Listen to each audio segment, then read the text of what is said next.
What's going on, Deal Gang? It's your boy Dropout Lee. It's your boy Dropout Benz, and welcome to Dropout University. Okay. Hey, today we got that Latin Kings versus MS-13 New York history. No cap. Like, comment, subscribe if you do. We on the road to 5K subscribers. Shout out to the members, man. No cap. Appreciate y'all holding it down. Watching all the old content. For sure. That's a fact. Yeah. You see what's going on? We just did a whole bunch of other video. We did like how many other ones? 3. Yeah, so go tune in with them. No cap. No cap. Good content. Good, even better content coming soon. Just be a little patient. IRL's coming soon. Whole bunch of new stuff that y'all have never seen before on this channel coming soon. Within the next few months, I could tell y'all that within the next few months, it's definitely certain. Got some IRLs and, you know what I'm saying, all types of stuff is gonna keep coming. You feel me? But hey, man, let's get right into this. No cap. I get it. Welcome back to another episode of Swamp Stories. For this episode, we head back to New York City. But before we get into it, make sure to leave a like and subscribe if you're new. You can also follow the Instagram page as well. So let's get into it. I covered both of these topics in previous videos, so if you haven't already seen them, I recommend you go check them out. But maybe that's a lot to ask, so let me break down some background information. The early 1950s in Chicago's northwest side represented major change. The historically Greek, Italian, and Eastern European area had a large influx of Puerto Rican residents. Well, just like any impoverished neighborhood, groups began forming for protection. So in 1954, a man named Ramon Santos started the Latin Kings. The name originated from Ramon's idea of structuring his guys like a monarchy. This meant that everyone had a ranking and those at the bottom had to listen to their higher-ups no matter what. His plan was to take over Chicago while being the most organized and discreet in the city. Well, as others formed in the area, such as the Latin Disciples, Papa King wanted the kings to stand out in their own way. So he adopted black and gold as their colors, and he took this coordination very seriously. That's because black represented darkness and evil, and gold represented light and prosperity. Well, long story short, the Latin Kings grew to be one of the largest and most feared in Chicago throughout the 1960s and 70s. Wild rivalries with Ambrose, Black P. Stones, and the Latin Disciples shaped a dark and dangerous era for many living in the area. However, despite knowing the risks of joining this life, thousands continued to join the Latin Kings. That's because they offered the love of a family and the loyalty of an army. Their slogan was Amor de Rey, meaning love from the king in Spanish, and this truly represented their vibe. The Latin Kings truly filled the family void that many impoverished kids grew up lacking in their homes. At the start, all the members were from Puerto Rico. However, they began accepting members from various Latin countries. And that takes us all the way down to Havana, Cuba.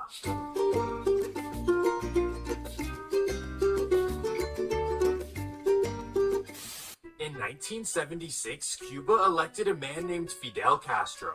He was known for his radical views, and this caused many Cubans to panic when he was elected. So right away, thousands of Cubans fled their home country. The departure went in 2 waves, the first being those who had the funds to pay their way out of Cuba. Many of these people moved to Miami and built back their professional lives. The second wave, well, this one was a bit different. By 1980, it was nearly impossible to leave Cuba. Some residents manually built rafts and tested the waters, but that was far in between. However, on April 15, 1980, Castro agreed to finally let some Cubans leave. These happened to be the people that he no longer wanted, and this included all of the country's prisoners. One of those was a young man named Luis Felipe.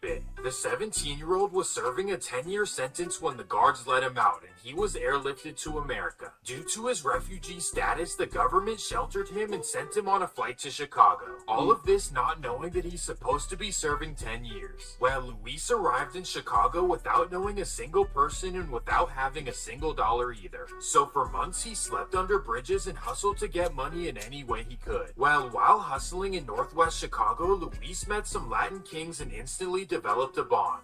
Right away, Luis joined the Kings, surpassing most of their usual steps. That's because he was wild and everyone was afraid of him. Rumors say that just in his first year as a king, Luis caused more damage than any member in Chicago. This earned him the nickname King Blood, and it quickly rung bells throughout the city, even to the point where Chicago police were dedicating teams to track him down. Well, the Kings knew that he was bringing too much attention to the city, so both parties agreed that he would leave Chicago and lay low. In 1981, Luis moved to the Bronx in New York City. And because he was the only Latin king around, Luis left that life alone and instead lived a normal life with his girlfriend. However, a year later, Luis would get mad at his girlfriend and make an unfortunate decision. Sadly, she passed away and Luis got 9 years. Information about the case is very hard to find. All we know is that he was responsible in some way. So in March of 1982, Luis was sent to Collins Correctional Facility. This is a notorious facility where only the strong survive. However, for Luis, this was light work, nothing compared to his life in Cuba. Either way, he knew that as an individual, he was outnumbered by anyone who he got into it with. And the first thing he noticed was the lack of Latino unity within the facility. Unlike Chicago, where they had a strong presence in the system, in New York, they had nothing at all. So that's when Luis started the New York chapter of the Latin Kings. He sat down with dozens of inmates and explained to them what the Latin Kings are. Well, after explaining what membership would entail, nearly everyone joined. Just like that, the Latin Kings had a presence in the Collins Correctional Facility. Under Luis's leadership, they started running the facility however they wanted, and they would quickly expand beyond the four walls. Let me explain. As members would be released back into society, they began taking their new affiliations with them. And just like that, the Latin Kings spread throughout New York. By 1990, there were thousands of Latin Kings roaming around New York City in their black and gold. They secured control in quite a few areas, something that many people didn't think was possible. However, the Latin Kings were worse than anything New York had ever seen. They wanted to take over by any means, especially by force. Like, comment, subscribe to me.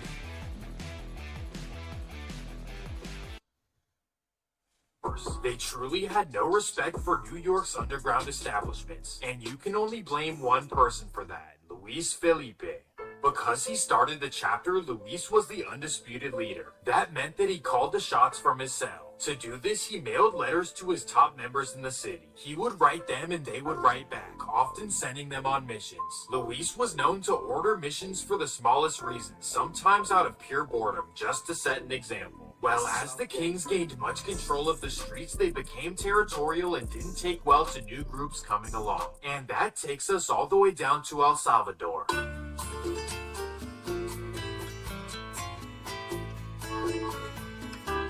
After a wild couple of decades, the country of El Salvador was left in a devastated state. And because of this, hundreds of thousands of residents risked their lives to move to America as refugees. The vast majority went to California. However, the second most ended up in New York, specifically Long Island. I'm assuming that many of you aren't familiar with this area, so let me break it down. Long Island consists of Kings and Queens, which are actual New York City. Then you have Nassau and Suffolk County. Both of these are suburban areas that historically were pretty quiet. While nearly 90,000 Salvadorian men moved all over Long Island. This is because of open jobs in the assembly plants and textile factories. Well, one of these people was a young teenager named Edgar Torres. At 10 years old, Edgar traveled by himself from El Salvador to San Diego. After the treacherous journey, he was sent to Freeport, New York. There, he lived with a family member and jacked clothes from local stores to earn money to survive. However, by age 12, Edgar opted to move out and live in an apartment building dedicated to Salvadorian refugees. That would be on 45th and Broadway in Queens, not an area most people would want to live in. Edgar had pretty much moved from the safe suburbs to one of the worst neighborhoods possible.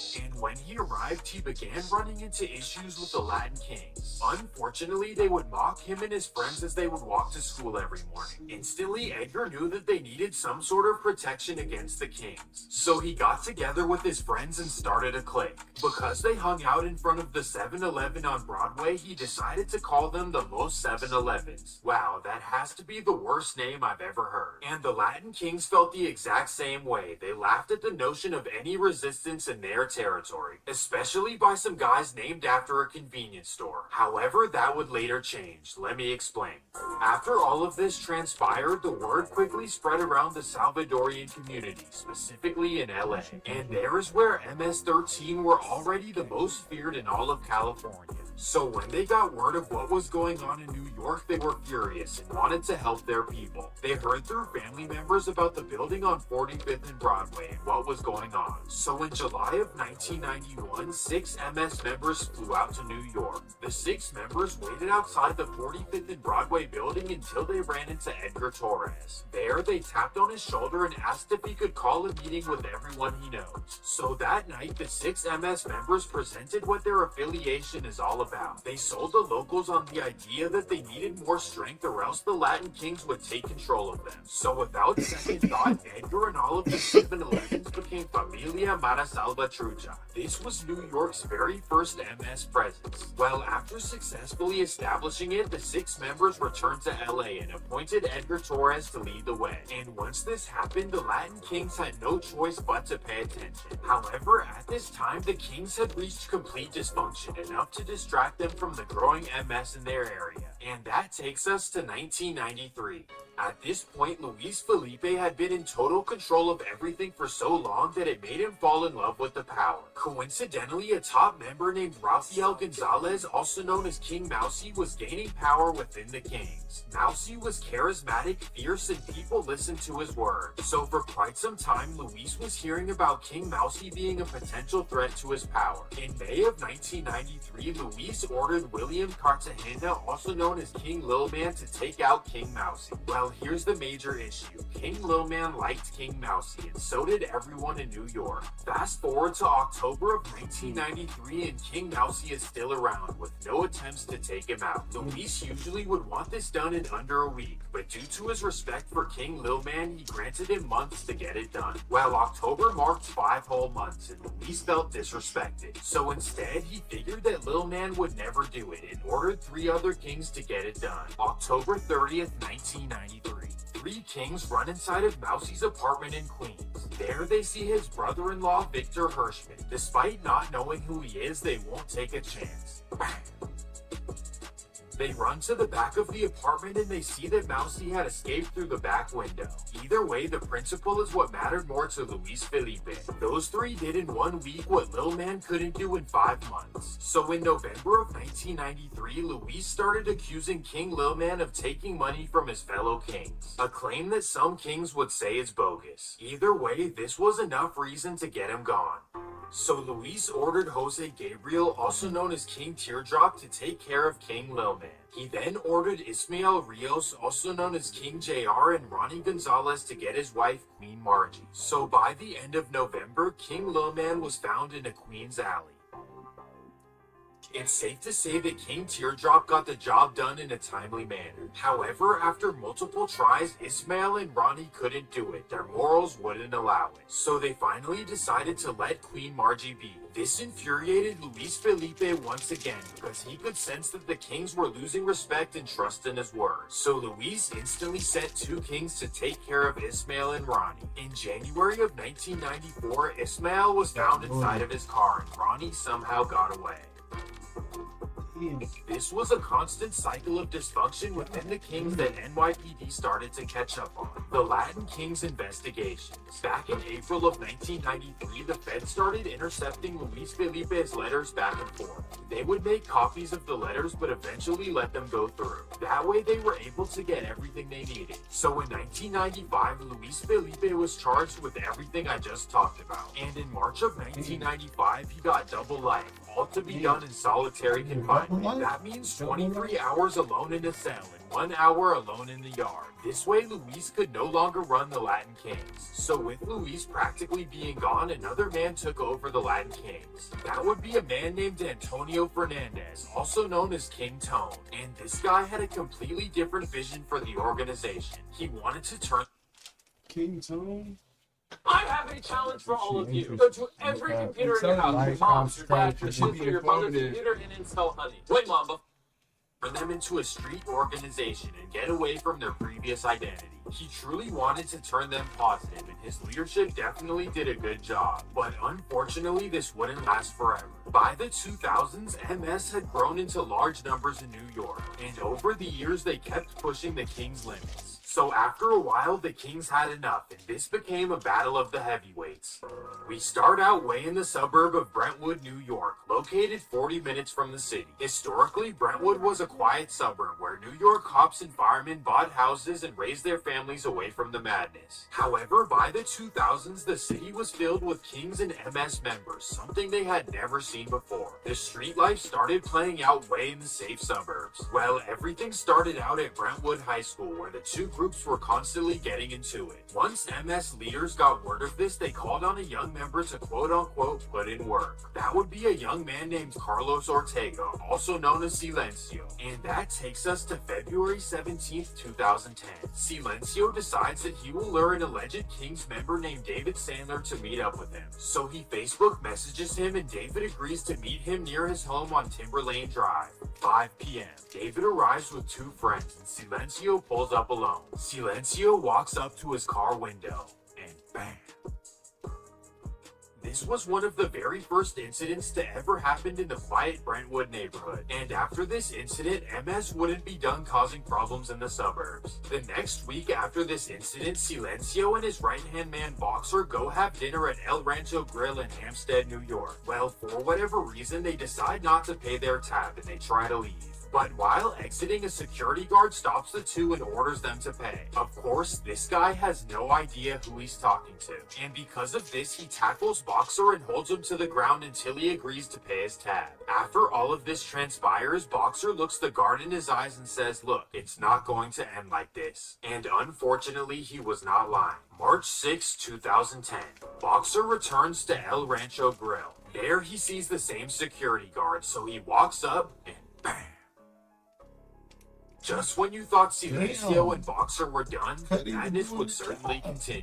The next week after this, Silencio and Boxer are ordered to take care of a member named Mario Quijada. Apparently, Mario had not been following his orders to apply pressure on the rival Kings. So this prompted the leaders to want him gone. March 17th, 2010. Silencio and Boxer call Mario Quijada to meet up and hang out at the beach. So they pick up Mario from his Nassau home and drive him all the way down to Far Rockaway Beach. There they get out of the car and walk him out to the water. Bang. All of this just because he wasn't applying pressure on the Kings. Anyways, let's get back on track to the main theme, MS versus the Kings. And that takes us to Jamaica, Queens. This neighborhood has historically been known for its rappers like 50 Cent, Ja Rule, Fredro Starr, Onyx, Tony Yayo, Nicki Minaj, and many more. But since 2010, the area has adopted a reputation for a different side. An MS clique called Centrales Locos Salvatruchas has grown to be one of the most feared in all of New York. On the other hand, the Latin Kings now have a large presence in Jamaica, Queens as well. They call themselves the Black Mob, and they're nothing to play with either. And that takes us to 2012. At this point, CLS are led by a man named Marcelo Esquivel, also known as Profugo. And this guy does not like the Latin Kings, specifically a member named Daniel Licona Gonzalez. July 2nd, 2012. Profugo sends two of his young members to ride their bikes down to 149th and Low Court. This is a known Latin Kings territory of Jamaica, Queens. There they may find Daniel. And of course, there he is on the corner. So the members scream La Mara and pedal up to him. And without hesitation, bang. This incident heightened the rivalry even more. However, 90% of it goes unreported and unsolved because both sides abide by the same codes. So that takes us to May 18th, 2017. A Black Mob Latin King named Jonathan Garcia, also known as J.O., decides to go on a mission. This time looking for an MS member named Daniel Flores, also known as Monster. So he rides his bike down to 9428 88th Street, and there he finds Monster. So J.O. approaches. Bam. Eventually, after 3 indictments, everyone in this video went down. And one thing about New York is that you know that they're doing serious time. Currently, it's unknown what this rivalry consists of because both sides make sure to keep everything secret. Well, with that being said, I hope you guys enjoyed the video, and if you did, make sure to leave a like and subscribe. Yeah, y'all subscribe to bro. Okay, that's tough. That's tough right there. Hey, man, that was Lion King versus MS-13 New York history. You feel me? Yeah. He dug deep. That was history for real. He was in the 40s. Yeah. Whoever Yeah, this is, please do not show your face. Because they is going to kill you, my boy. Mm-hmm. They's going to chop you up, my nigga. Mm-hmm. Okay. I don't know how he got this much information. I don't know how he's getting all this information. On everybody, though. On every game. This nigga's like a top secret agent. Oh, God. Nigga be in the bushes and shit. Niggas be shooting and shit. He be like, Write that down. Write that down. You get that shit? They got a drone and shit. He don't got to be out in the field no more. Niggas wild. Hey, man. Let us know if y'all feeling that. Mm-hmm. Like, comment, subscribe if you new. We on the road to 5K. That's a fact. New content coming soon. Mm-hmm. Okay. And you still streaming? Honestly, yeah. I might take them out early. If y'all seeing this today, no cap, hop in bro stream. Mm-hmm. No cap. Okay. Sure. I might stream. What you hopping on? For two?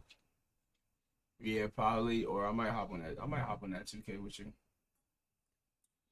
Oh, niggas hop on the 2K. You know what time it is. In a bust straight ass. No cap. No cap. But hey, Let us know if y'all feeling this video. no cap. We gonna catch y'all in the next one. Hope y'all enjoyed this reaction. It's your boy Dropout Bands. Should more drop our lead, ski. Yeah, hey man, we out this thing. Gang. Gang.